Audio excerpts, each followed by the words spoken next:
gracias al Señor por una oportunidad más que nos da de poder reflexionar en su palabra. Continuamos con esta serie de sermones titulados La teología del pacto, una sola historia, un solo pueblo, un solo pacto. Oramos al Señor y posteriormente leemos la Escritura en Efesios capítulo 2, versículos del 11 al 22.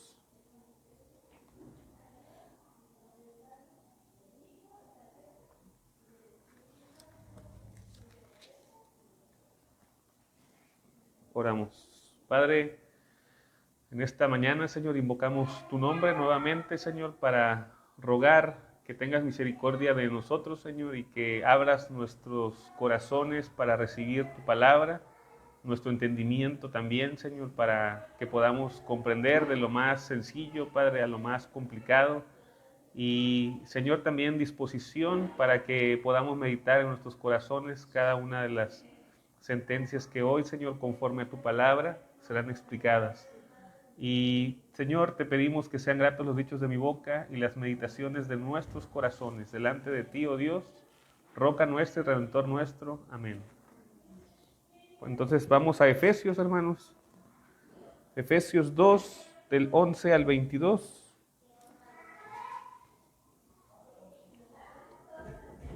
Lo leemos en el nombre del Padre, del Hijo y del Espíritu Santo. Amén. Por tanto, acordaos que en otro tiempo vosotros los gentiles en cuanto a la carne erais llamados incircuncisos por la llamada circuncisión hecha con mano en la carne. En aquel tiempo estabais sin Cristo, alejados de la ciudadanía de Israel y alejados de los pactos de la promesa, sin esperanza y sin Dios en el mundo. Pero ahora en Cristo Jesús, vosotros que en otro tiempo estabais lejos, habéis sido hechos cercanos por la sangre de Cristo, porque Él es nuestra paz, que de ambos pueblos hizo uno, derribando la pared intermedia de separación, aboliendo en su carne las enemistades, la ley de los mandamientos expresados en ordenanzas, para crear en sí mismo de los dos un solo y nuevo hombre, haciendo la paz, y mediante la cruz reconciliar con Dios a ambos en un solo cuerpo, matando en ella las enemistades. Y vino y anunció las buenas nuevas de paz a vosotros que estabais lejos y a los que estaban cerca, porque por medio de él los unos y los otros tenemos entrada por un mismo espíritu al Padre. Así que ya no sois extranjeros ni advenedizos, sino conciudadanos de los santos y miembros de la familia de Dios, edificados sobre el fundamento de los apóstoles y profetas, siendo la principal piedra del ángulo Jesucristo mismo, en quien todo el edificio, bien coordinado, va creciendo para ser un templo santo en el Señor, en quien vosotros también sois juntamente edificados para morada de Dios en el Espíritu. Amén. Entonces esto es lo que dice la Escritura. Y el título de la predicación de esta mañana es Los pactos de la promesa. Y vamos a dar continuidad a lo que se ha estado predicando 2 domingos anteriores respecto a esto. En el primer sermón, hermanos, hicimos esta pregunta fundamental: ¿cómo debemos leer la Biblia? Y, hermanos, tenemos que decir nosotros que dentro del cristianismo, incluido el cristianismo protestante, hay escuelas de interpretación de la Biblia. Entonces, no todos los protestantes interpretan la Escritura de la misma manera. Y la manera en la que leemos la Escritura determina cómo nosotros entendemos a Dios, cómo entendemos la salvación, cómo entendemos la iglesia y también cómo entendemos nuestra propia identidad como cristianos. En el primer sermón ocupamos la palabra hermenéutica, que simplemente significa la forma en la que nosotros interpretamos un texto. Entonces todos hacemos hermenéutica en algún sentido, tenemos una forma de interpretación. En el contexto anglicano tenemos una forma particular de la interpretación, y también, ampliando un poco más, en el mundo reformado tenemos una forma particular de la interpretación de la palabra de Dios. Entonces, algunos hermanos leen la escritura como una colección de historias separadas, y otros la leen como solo una historia coherente. Algunos ven promesas distintas para distintos pueblos, y otros ven una sola promesa desplegándose progresivamente a lo largo de la historia. También, hermanos, en el primer sermón citaba a Packer porque me ayudaba a entender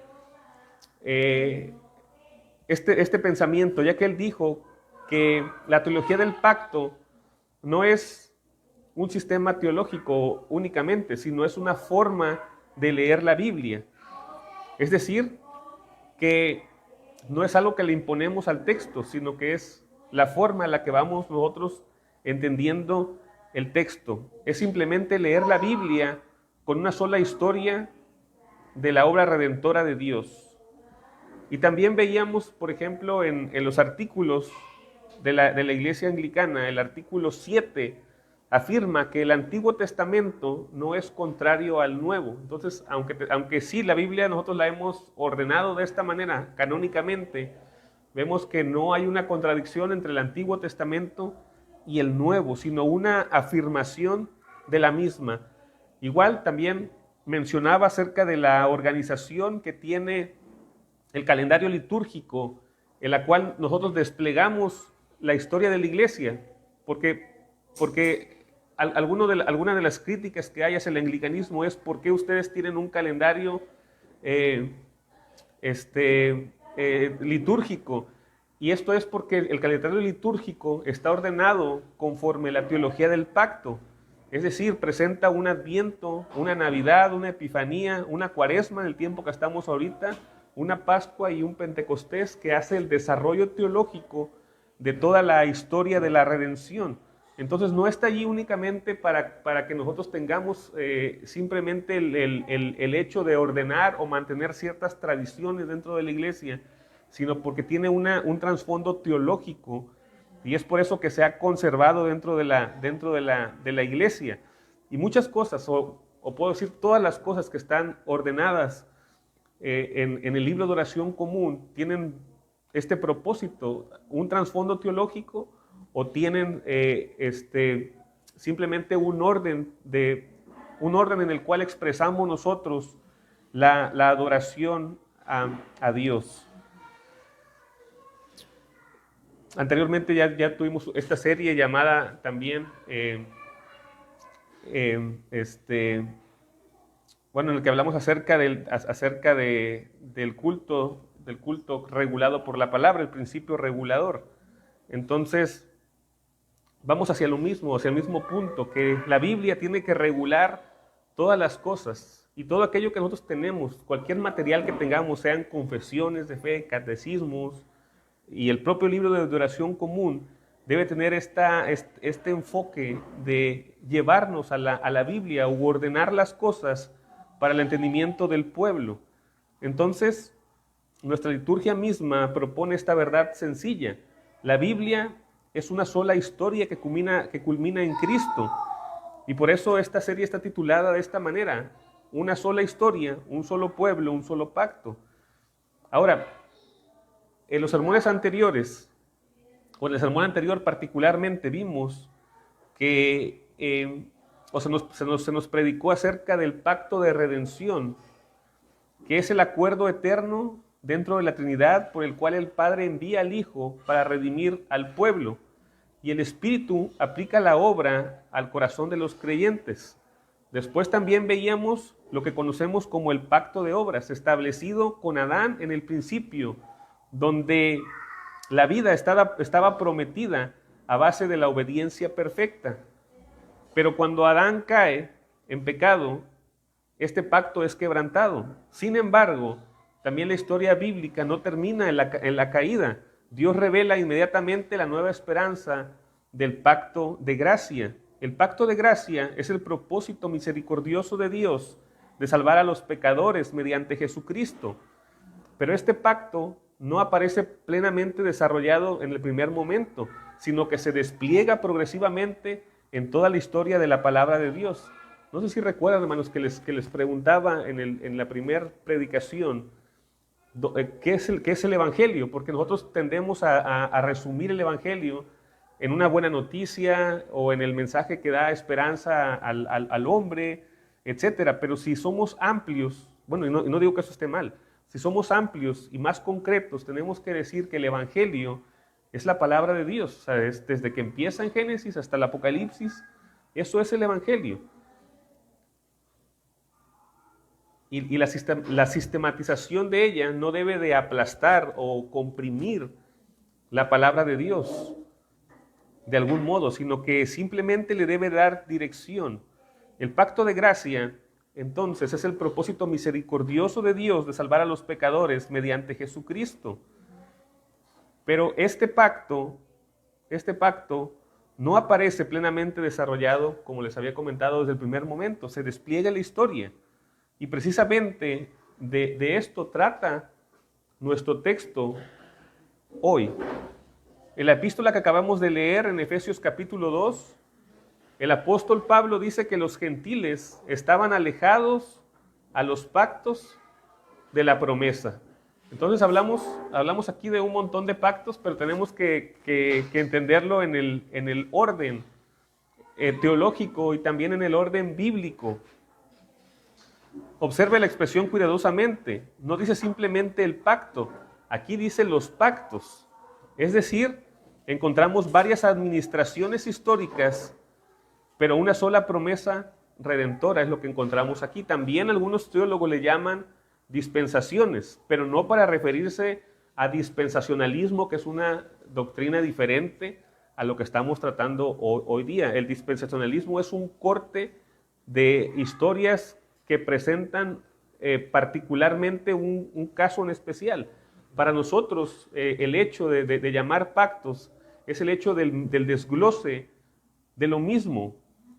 Ahora, el teólogo reformado, Vélez presbiteriano, Palmer o Robertson, describe esto en su libro El Cristo de los Pactos, donde explica que los pactos bíblicos forman una sola historia cuyo centro es Cristo.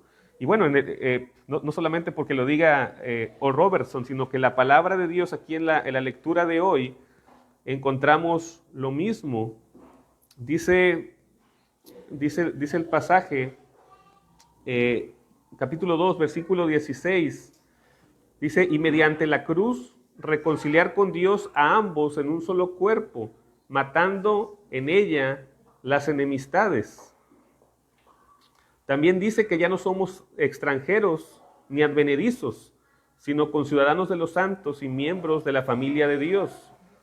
Versículo 20, edificados sobre el fundamento de los apóstoles y profetas, siendo la principal piedra del ángulo Jesucristo mismo, en quien todo el edificio bien coordinado va creciendo para ser un templo santo en el Señor. Es Efesios 2, hermanos, Efesios 2 del 11 al 22. Entonces aquí, en este pasaje mismo, está diciendo que el trabajo apostólico, el trabajo de los profetas, se reúnen en esta piedra del ángulo que es Jesucristo mismo. Entonces, si se dan cuenta, hermanos, hay una continuidad en el tema de los pactos. Es lo que vamos a tratar de desarrollar en esta mañana.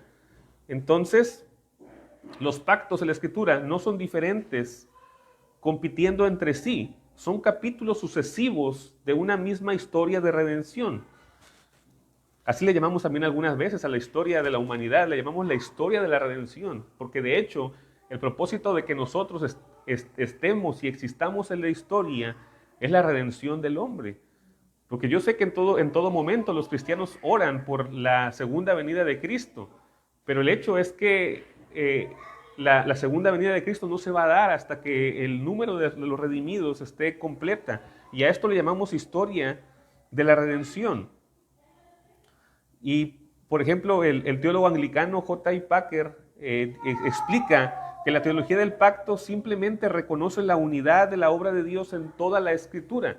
Entonces hay un entendimiento en toda la Biblia de este mismo tema para nosotros.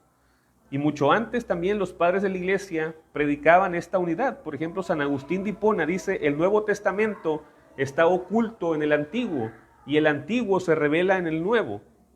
Reformadores anglicanos insisten en esta continuidad. Tomás Cranmer, el autor del libro de oración común, en la homilía de la salvación, explicó que desde el principio del mundo los hombres han sido salvados por la promesa de la gracia que finalmente se revela en Cristo. John Hewell, un obispo anglicano, también escribe que la iglesia de Cristo no comenzó en el Nuevo Testamento, sino que ha existido desde el principio bajo las promesas del Evangelio. Richard Hooker, uno de los grandes teólogos del anglicanismo, afirma que no hay más que un camino de salvación, una sola fe y un solo pacto por el cual Dios ha salvado a su pueblo desde el principio del mundo. Hermanos, por lo tanto, nosotros nos tenemos que denominarnos como una iglesia bíblica. A mí en lo particular no me gusta mucho el tema de iglesia neotestamentaria, sino bíblica, porque cuando hablamos de una iglesia neotestamentaria, a veces tendemos a reducirlo únicamente a lo que se revela en el Nuevo Testamento de lo que la iglesia es. El concepto en sí no está mal, el concepto no es erróneo, porque evidentemente lo que nosotros tenemos y conocemos de la iglesia se revela en el Nuevo Testamento, pero a veces el usar este tipo de expresiones corta la continuidad que hay con el Antiguo Testamento o hace una incisión en esa conexión que debería de existir con el Antiguo Testamento y el Nuevo Testamento. Entonces, hermanos, lo que hoy veremos, como este pacto de gracia se desarrolla en la historia bíblica de todo lo que encontramos en el canon, tanto el Antiguo como en el Nuevo Testamento. Y primero, aunque ya la semana pasada se hizo un resumen de esto, primero encontramos el pacto después de la caída, la promesa a Adán. Aquí está la primera manifestación del pacto de gracia, que aparece inmediatamente después de la caída. En el libro de Génesis, el capítulo 3, versículo 15, si gustan buscarlo, hermanos, este es un texto que conocemos, donde habla de la enemistad entre la simiente de la mujer y entre la simiente de la serpiente. Dios declara que la descendencia de la mujer herirá la cabeza de la serpiente. Aquí encontramos el primer anuncio del Evangelio, o lo que se conoce también como el protoevangelio. Después de que el pacto de obras fue quebrantado por el pecado de Adán, Dios promete un redentor. Y tenemos que recordar, hermanos, aquí que esto no es un plan B como algunos a veces tratan de proyectarlo, sino que entendiendo la predicación pasada, vemos que hay un pacto de redención, un pacto de obras y un pacto de gracia, y que esto se manifiesta en la eternidad, desde antes que sucedieran todas las cosas. Efesios mismo, ¿verdad? Lo manifiesta aquí a nosotros en los primeros versículos,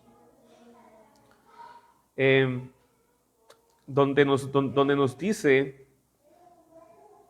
que antes estábamos alejados de la ciudadanía de Israel y ajenos a los pactos de la promesa, sin esperanza. Entonces podemos encontrar todo esto aquí en la misma palabra de Dios. Y Efesios 1 particularmente, Efesios 1:11 dice: en él asimismo tuvimos herencia, habiendo sido predestinados conforme al propósito del que hace todas las cosas, según el designio de su voluntad, a fin de que seamos para alabanza de la gloria, nosotros los que primeramente esperábamos en Cristo.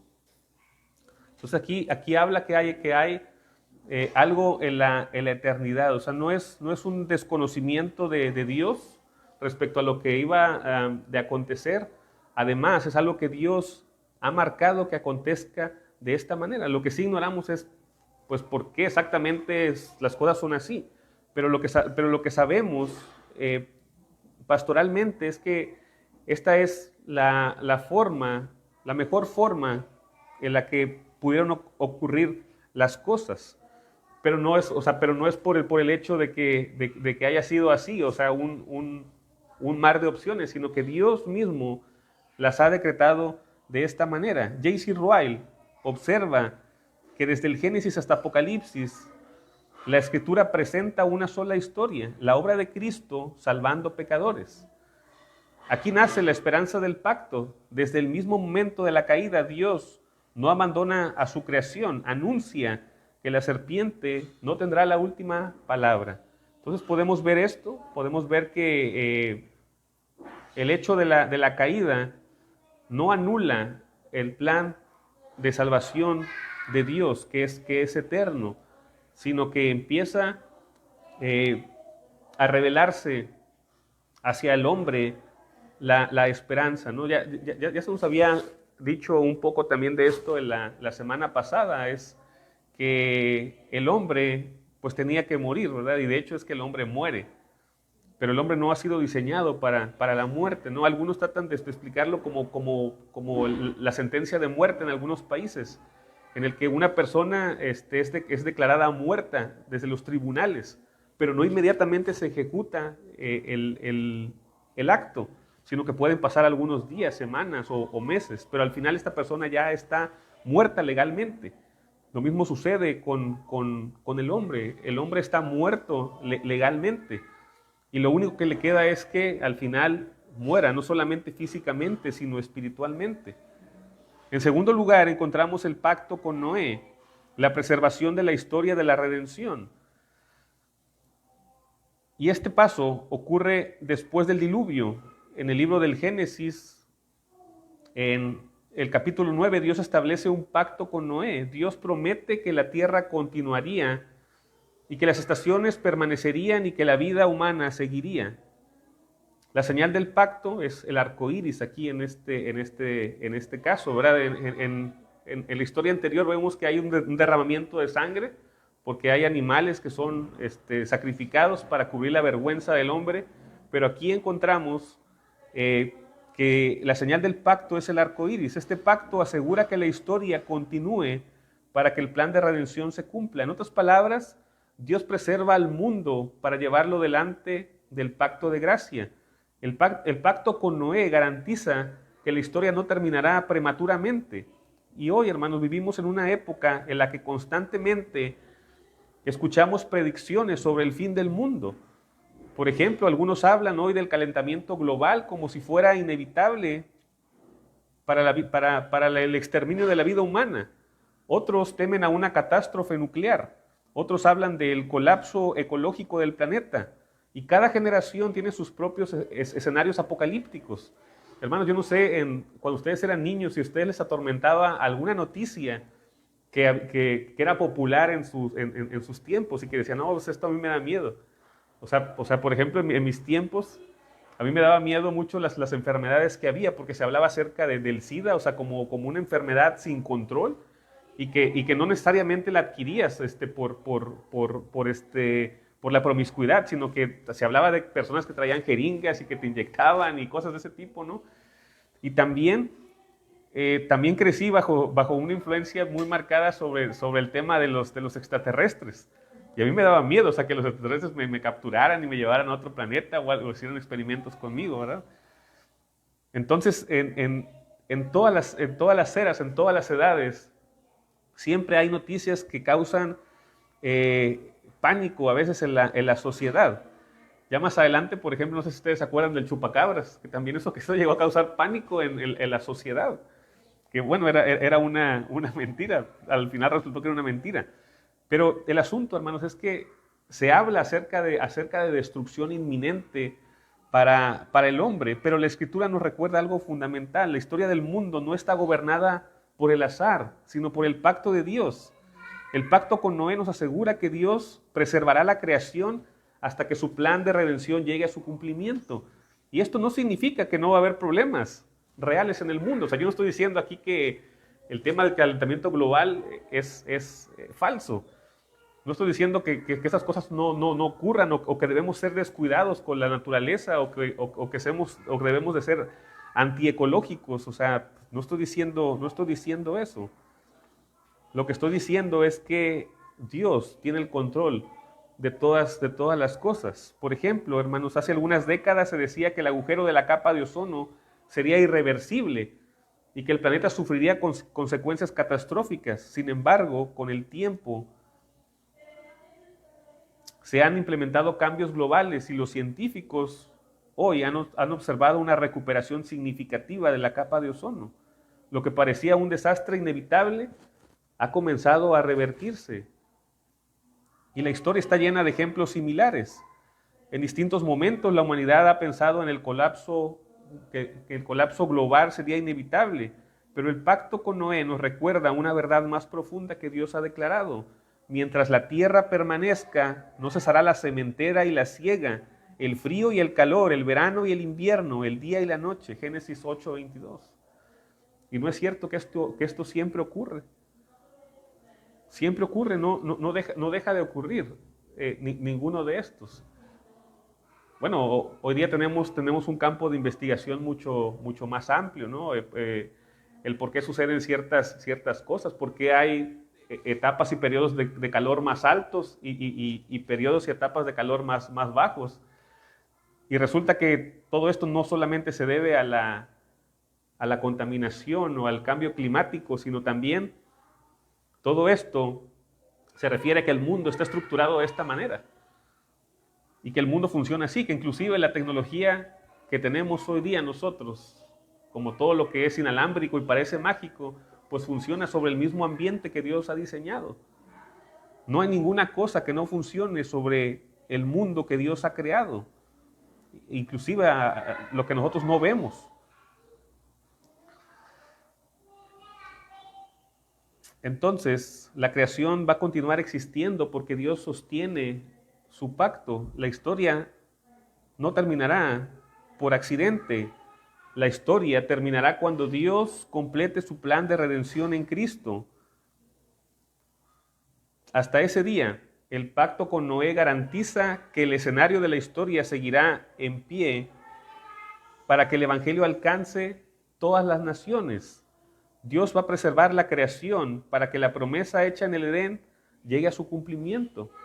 Así que tengamos esperanza que ni las guerras de ningún tipo van a acabar con la humanidad. Al final de cuentas, el mundo no funciona solo. El mundo funciona porque Dios está ahí haciendo que funcione y que cada una de las cosas que Él ha prometido, que nos ha sido revelada y también las que no nos han sido reveladas, se ejecuten al pie de la letra hasta que el Señor complete su plan y su obra. El tercer pacto lo encontramos con Abraham, la promesa de bendición universal. El desarrollo del pacto da un gran paso cuando Dios llama a Abraham. En el libro del Génesis capítulo 12, Dios promete descendencia, promete tierra y bendición para todas las naciones. Este pacto se convierte en el eje de la historia redentora. El apóstol Pablo explica en la epístola a los Gálatas, capítulo 3, que tocamos en el primer sermón de esta serie, que esta promesa se encuentra en el cumplimiento de Cristo. Abraham creyó y eso le fue contado por justicia. Aquí la promesa del Edén comienza a tomar forma histórica. Dios no solamente está prometiendo un Salvador, sino que comienza a formar un pueblo mediante el cual esa promesa llegará al mundo.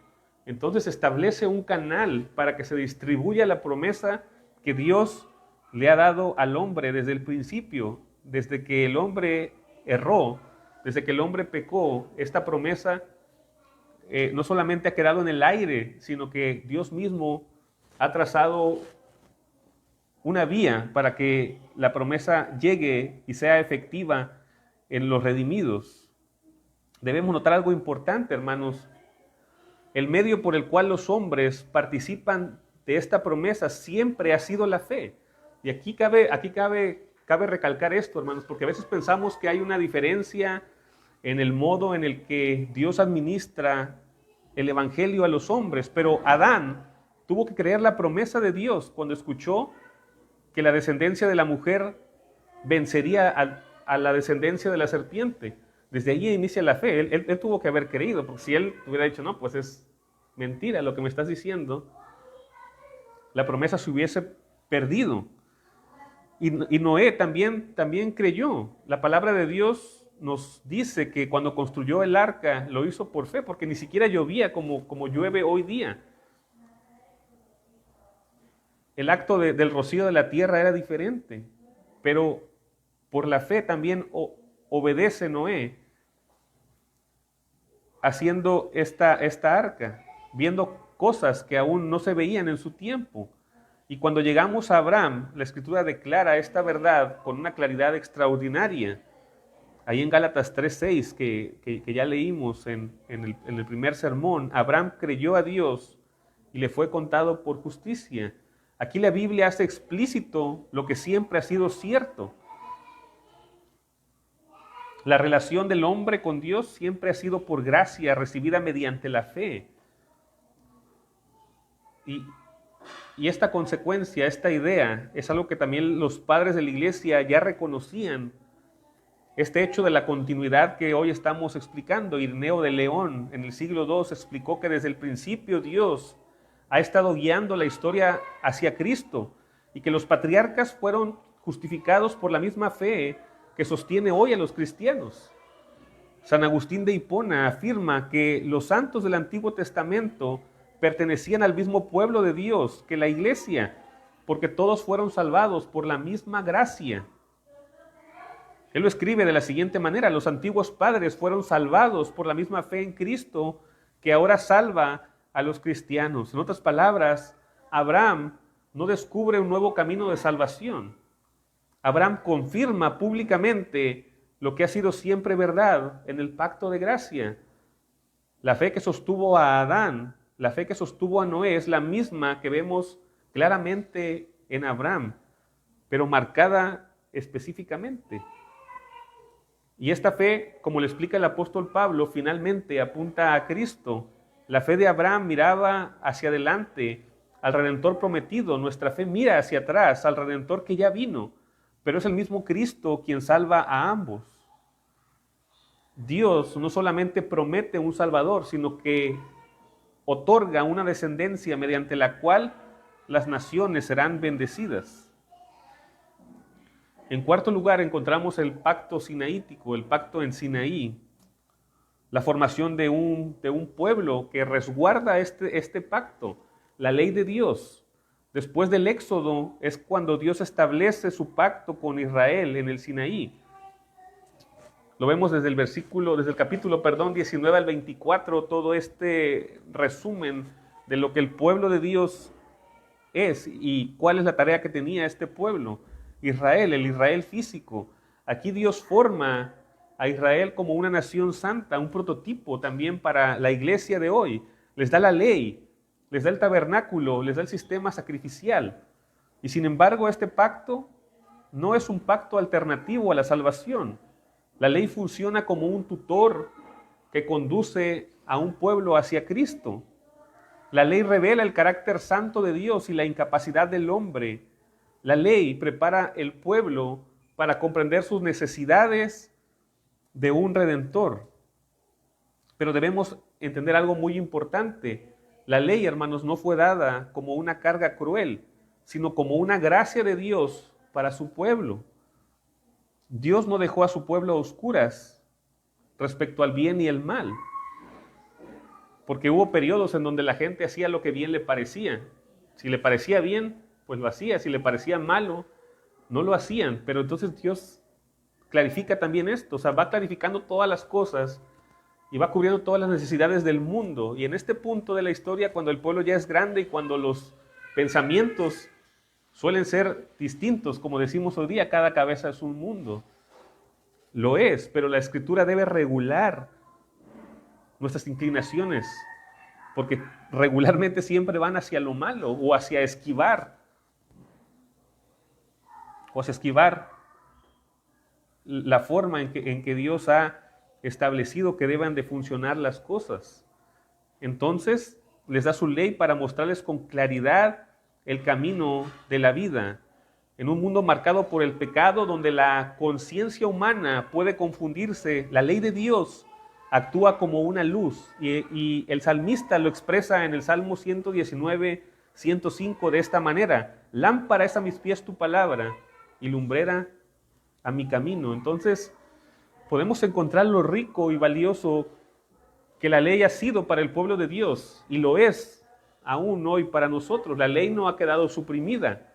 La ley nos sigue mostrando que tenemos la necesidad de Cristo al contemplar todo lo que es nuestra esencia sin Él. La ley muestra lo que es bueno, la ley revela el carácter santo de Dios, la ley protege al pueblo de caminos destructivos, y al mismo tiempo la ley hace algo mucho más profundo: nos muestra nuestra propia incapacidad, nos muestra que no somos aptos para poder acercarnos a Dios. Nos pone un espejo delante de nosotros que nos descubre para que veamos que no podemos cumplir perfectamente la voluntad de Dios. Y aquí nuevamente el apóstol Pablo dice que la ley ha sido nuestro tutor para llevarnos a Cristo. Es quien nos enseña que tenemos una necesidad de Cristo. Y no es porque la ley sea mala, sino porque la ley revela con claridad esta necesidad de gracia que cada uno de los hombres tiene. Recuerden que Él vino también a dar vista a los ciegos. También nosotros éramos ciegos en algún punto de nuestra vida, o incapaces de escuchar. Pero es Dios quien da entendimiento a los hombres, quien suple las necesidades. San Agustín, nuevamente lo cito, decía que Dios dio la ley para que el hombre conociera su enfermedad espiritual y al conocerla, buscara al médico que puede sanarlo. Estas son sus palabras: la ley fue dada para que se buscara la gracia fue dada para que se cumpliera la ley. Entonces la ley no termina en ella misma. La ley comienza señalando el bien. O sea, la ley no es el fin en sí mismo, el fin es Jesucristo. Así que finalmente conduce al pecador al único que puede perfectamente cumplir la voluntad de Dios, que es nuestro Señor y Salvador Jesucristo. Esto sigue siendo cierto para nosotros. Los cristianos no somos salvos por la ley, pero seguimos viendo en la ley la revelación del carácter de Dios y el camino de la justicia. Hoy no caminamos en obediencia para ganar la salvación, caminamos en obediencia porque hemos sido salvados por Cristo. Es más, una persona que no es salvada por Cristo ni siquiera puede caminar o intentar caminar en la ley de Dios. No puede caminar en obediencia. Así la ley nos muestra el camino del bien y del mal, para que podamos llegar al Salvador. Es decir, hermanos, que la iglesia está compuesta de personas pecadoras que aún tienen inclinaciones hacia lo malo, y aún algunas veces surge lo peor de nosotros, pero es la ley acompañada de la gracia de Dios quien nos encamina hacia donde debemos ir, porque solo en Cristo encontramos el perdón por haber quebrantado la ley y el poder del Espíritu para comenzar a vivir conforme a ella. Es por esto, hermanos, que la mayoría de las iglesias que conozco, que predican la palabra de Dios de una manera acertada, están llamando constantemente al arrepentimiento a sus fieles. Y esto no es porque sea parte del servicio, es porque es una necesidad de nosotros. El reconocer que cada semana, a cada instante y cada día nos estamos equivocando y estamos rompiendo la ley de Dios. Y lo habla de dos formas en particular: las ofensas que le hemos hecho a Dios y las ofensas que le hacemos al prójimo constantemente. Y nos llama al arrepentimiento constantemente. Entonces nos damos cuenta que la iglesia no es un cubo en donde van personas que han alcanzado la perfección, sino por el contrario, personas que reconocen la imperfección, les asusta y tienen la necesidad de un Salvador que los lleve hacia el camino. La ley muestra este camino de vida, pero solamente en Cristo nos puede llevar hasta el fin de ese camino. Entonces la ley es muy importante aún hoy para nosotros y para regular nuestra vida y también para regular nuestra sociedad y para regular nuestro mundo. También, hermanos, encontramos el pacto con David, la promesa del rey mesiánico. Vamos a encontrar el carácter de Cristo a lo largo de estos pactos de una manera más amplia, porque también en la ley se nos muestra la necesidad de un sacerdote, es decir, uno que pueda mediar entre Dios y los hombres. Y vemos que el sacerdocio levítico es insuficiente, porque ellos mismos están en el mismo barco que nosotros, hombres imperfectos, tratando de anunciar al pueblo el camino de la redención. Pero aquí también, en este punto, nos habla acerca de un gobierno que sea distinto al gobierno o a los gobiernos que hoy día nosotros conocemos. Nos habla de un reino. Bueno, en el anglicanismo, por eso nosotros también creemos en un reino, creemos que lo más acertado en el gobierno es un reino. No queremos movernos de esta idea, pero no nos conformamos con un reino terrenal, sino con el reino de Cristo. Entonces, en la historia de la redención, Dios establece este pacto con David. En el segundo libro de Samuel, capítulo 7, Dios promete algo extraordinario. Cuando David desea construir una casa para Dios, Dios le responde con una promesa mayor a esto. Le dice que no está mal la idea que tiene, pero dice que Dios mismo edificará una casa para David. No se trata de un edificio, se trata de una dinastía. Dios promete que un descendiente de David ocupará el trono y que su reino será establecido para siempre. Podemos encontrarlo esto en las promesas de los profetas, pero Samuel capítulo 7, versículo 16 dice: tu casa y tu reino serán firmes para siempre delante de ti, tu trono será establecido eternamente. Aquí la promesa del pacto alcanza una nueva claridad, la descendencia prometida a Abraham. La simiente prometida en el Edén ahora revela un rey soberano que es Cristo. Nuevamente cito al teólogo reformado Palmer Robertson, que explica que este pacto representa una nueva etapa en el desarrollo del pacto de redención. Después de los pactos, en el que comienza con la preservación, la promesa, la ley, el pacto con David introduce esta dinastía del reino en la historia del pacto. La esperanza del pueblo de Dios comienza a concentrarse en la figura específica del rey ungido, el Señor.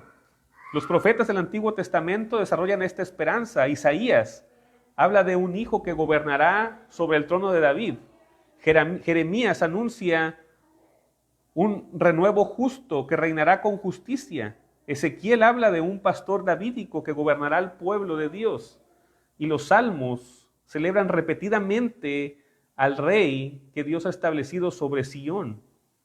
La expectativa mesiánica del Antiguo Testamento se construye sobre esta promesa.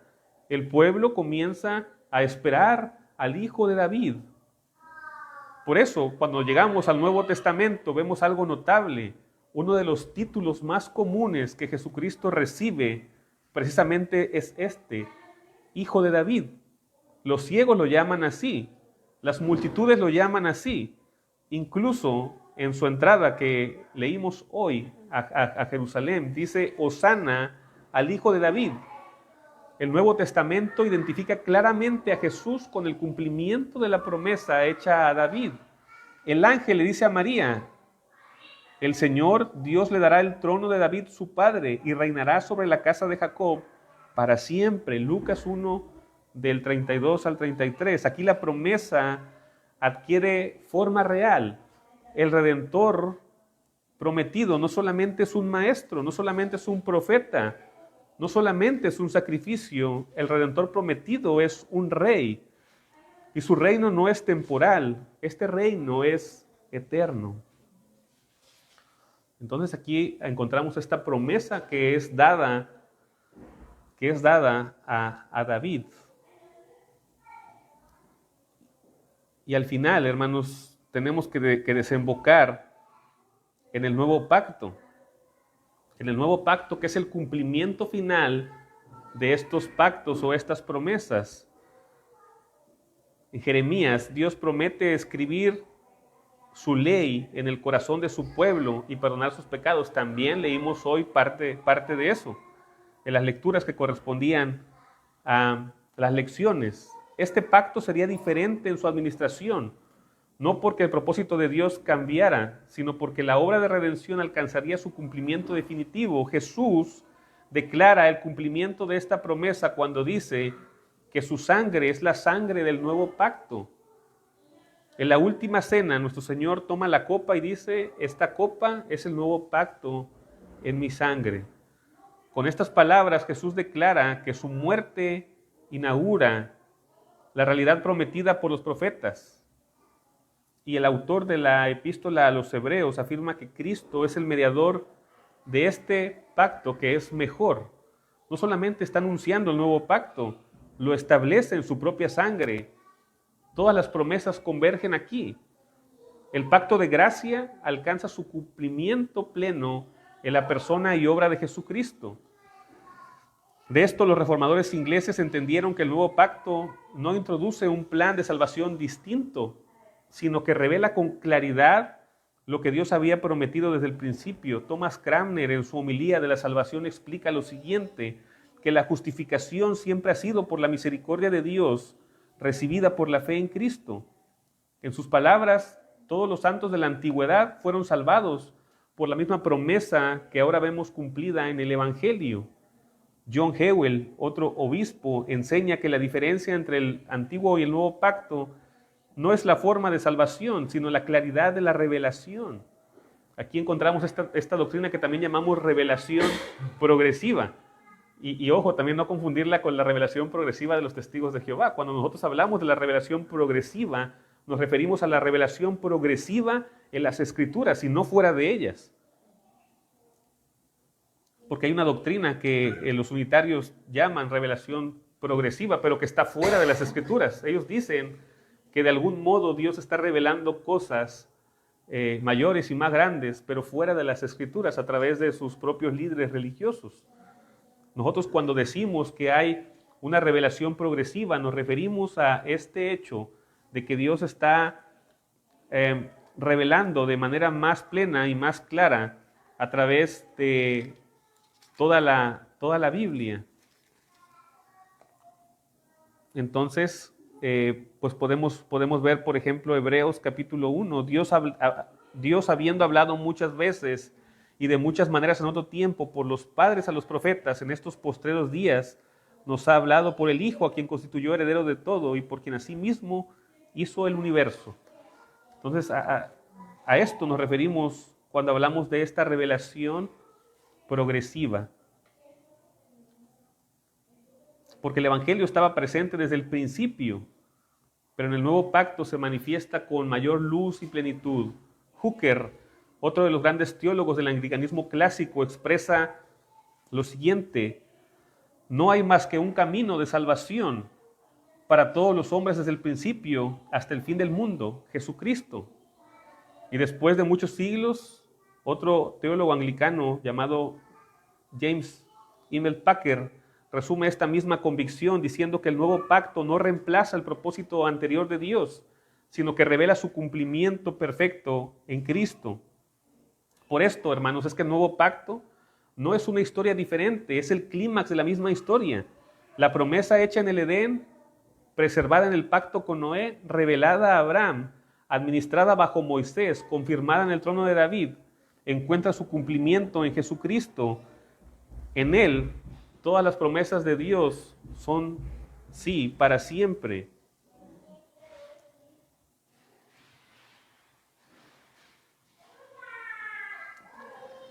Entonces, hermanos queridos, somos un solo pueblo en Cristo. Si regresamos a nuestro texto que hemos analizado el día de hoy, en Efesios 2, del 11 al 22, Pablo está declarando a los gentiles que estaban alejados de los pactos, les dice lo siguiente, que estaban alejados del pueblo de Dios, que estaban lejos de las promesas, que estaban alejados de la esperanza, pero ahora por la sangre de Cristo han sido acercados. Cristo ha derribado el muro de separación y ha hecho un solo pueblo. Ya no somos extranjeros, sino miembros de la familia de Dios. Aquí, hermanos, nos damos cuenta que no hay dos pueblos. No hay un Israel que va a ser salvado en el futuro de alguna manera diferente a lo que encontramos en la promesa del Evangelio, sino que Israel es el Israel de siempre, el Israel de la promesa, el Israel de la fe. Somos parte de este templo espiritual que fue prometido a David. Este pueblo que edifica este templo en Cristo. Los gentiles han sido injertados en la historia del nuevo pacto. La historia de Israel se convierte ahora en la historia de la iglesia. Por eso esta continuidad no solamente se ve históricamente, sino que también hay señales visibles del pacto. Desde el principio, hermanos, Dios ha dado señales externas para confirmar su pacto con su pueblo. En el Antiguo Testamento, Dios dio a Abraham la circuncisión como señal del pacto. Era una señal visible que marcaba a los miembros del pueblo del pacto. Era un recordatorio tangible de la promesa de Dios. Pero en el Nuevo Testamento, Cristo también está otorgando señales visibles a la iglesia, el bautismo y la Santa Cena. Aquí, hermanos, los reformadores entienden que estos sacramentos no son meros símbolos vacíos, sino son señales visibles de la gracia invisible de Dios. Cranmer describe a los sacramentos como signos visibles instituidos por Cristo para confirmar las promesas del Evangelio a su pueblo. Y Hooker explicó que los sacramentos son medios por los cuales Dios fortalece nuestra participación en el pacto de la gracia. Esto refleja una verdad profunda en la Escritura. Ya se habló acerca de esto en el sermón pasado, que inclusive aquel que no era circuncidado tenía que ser desterrado del pueblo. Era algo grave el no participar del sacramento. Entonces encontramos una revelación profunda en las Escrituras. Dios no solamente habla a un pueblo con palabras, sino que también con signos visibles. Hoy los cristianos somos marcados o introducidos a la iglesia a través del bautismo. Y también, así como los hijos de los creyentes eran incluidos en la comunidad del pacto en el Antiguo Testamento, la iglesia ha reconocido que los hijos de los creyentes pertenecen a la comunidad visible del pueblo de Dios. Porque el pacto de gracia no crea un nuevo pueblo o diferente, sino que complementa nuevamente lo que ya estaba marcado en el pasado. El pacto de gracia continúa con una misma historia del pueblo de Dios, un solo pueblo, un solo pacto, un solo Salvador. El apóstol Pablo dice aquí en Efesios 2:19, ya no sois extranjeros ni advenedizos, sino conciudadanos de los santos, miembros de la familia de Dios. Entonces la iglesia no es una ruptura con la historia de Israel, la iglesia es la continuación y cumplimiento del pueblo del pacto en Cristo. Ahora judíos y gentiles juntos están siendo edificados con un solo templo donde Dios habita por su Espíritu. La Escritura, hermanos, no dice que la Escritura nos dice que en Cristo son todas las cosas reunidas. De reunir todas las cosas en Cristo, en la dispensación del cumplimiento de los tiempos, así las que están en los cielos como las que están en la tierra. Entonces, hermanos, si los pactos de Dios muestran una continuidad en la historia de la redención, también las señales visibles del pacto deben demostrar esta misma continuidad y armonía.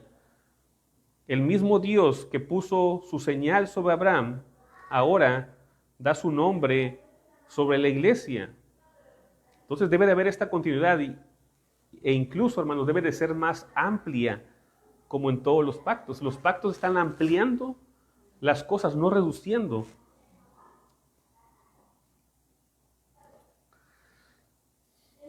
Concluyamos, hermanos, que la historia de la Biblia es la historia de la fidelidad de Dios en su pacto. Desde el Edén hasta el Calvario, Dios ha estado desarrollando un solo pacto de gracia prometido a Adán preservado en Noé, revelado a Abraham, administrado en Moisés y realzando en David el reino que es consumado en Jesucristo.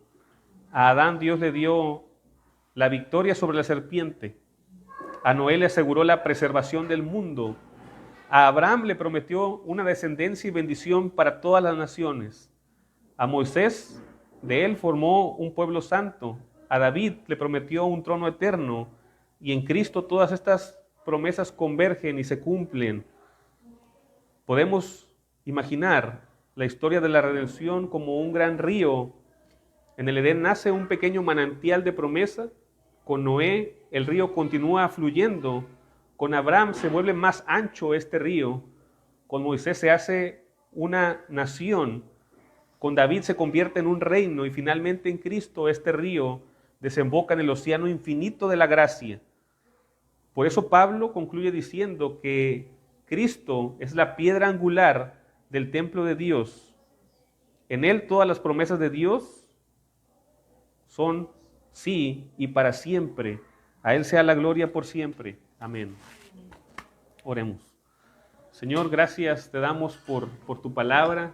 Gracias, Padre. Señores, este tiempo probablemente es corto, Señor, para explicar cada uno de los puntos, Señor, pero estamos seguros, Padre, que tú harás que tu palabra germine en la vida de cada uno de nosotros, Señor, y nos redarguya, Señor, a buscarte profundamente, a depender de ti profundamente, a entender, Señor, a obedecer, Padre, y a tener este buen querer como el hacer por tu buena voluntad, Señor. Y te rogamos, Señor, que nos ayudes, Padre, para que tu palabra, Señor, pueda en nosotros verse de manera radical, Señor. Te lo pedimos todo esto en Cristo Jesús. Amén.